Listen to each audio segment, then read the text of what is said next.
very long time. And in some ways, there's nothing new under the sun. And I think you have to really think about what it does and what it does for all of us as people, right? And it allows us to manage our financial lives. It allows us to go beyond physical boundaries to buy and sell goods. It allows us to connect with people all the way around the world. And it's been doing that for many thousands of years now. It's doing it differently now, and it's doing it in a much more digital way.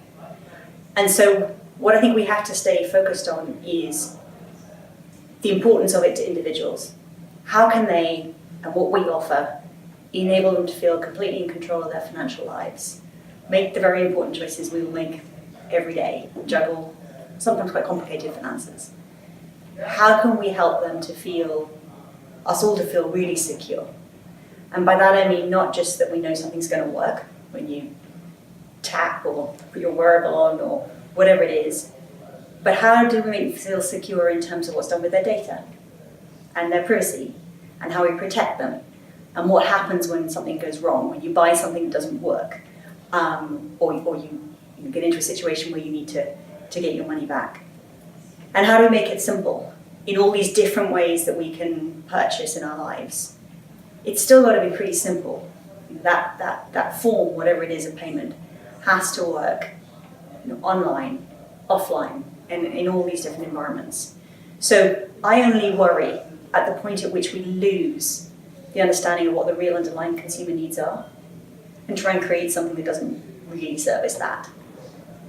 So I think you have to look to history, to look forward, and to remember what we all kind of need as people, and what money does for us.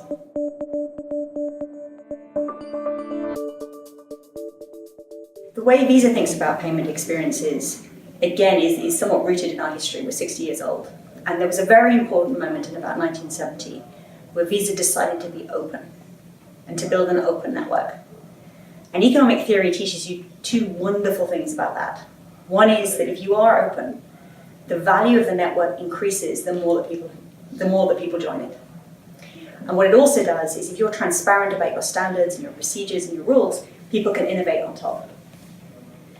So just as we did at that moment in 1970, where there's been all the growth since then, we sort of double down on that now.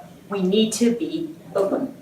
And being open means that you're effectively wanting to enable partnerships with all sorts of different players in the ecosystem. No one of us can have a crystal ball and say this is exactly what consumers or merchants are going to need in the future.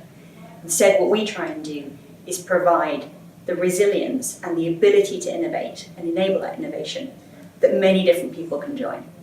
And so from our very DNA, we were open to partnerships. It's just that the definition of what that means in the future and now is even broader than we could have imagined back 60 years ago.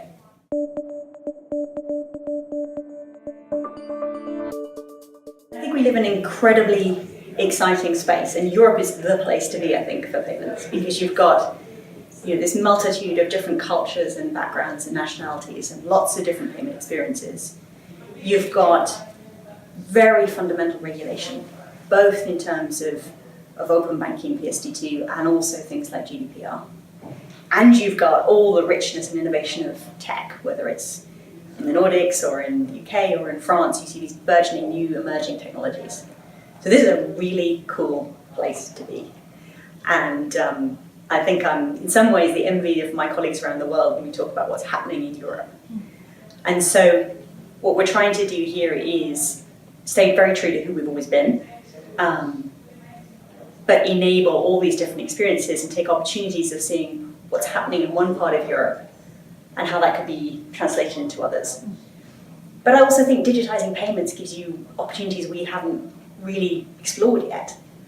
I think economies can grow when you can digitize transport properly.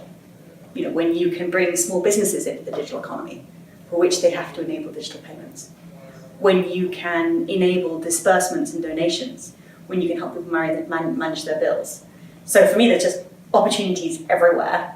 But I think there are opportunities that kind of, again, go back to Visa's mission, which is about connecting the world for the most secure, resilient, and innovative network, enabling consumers, businesses, and economies to thrive.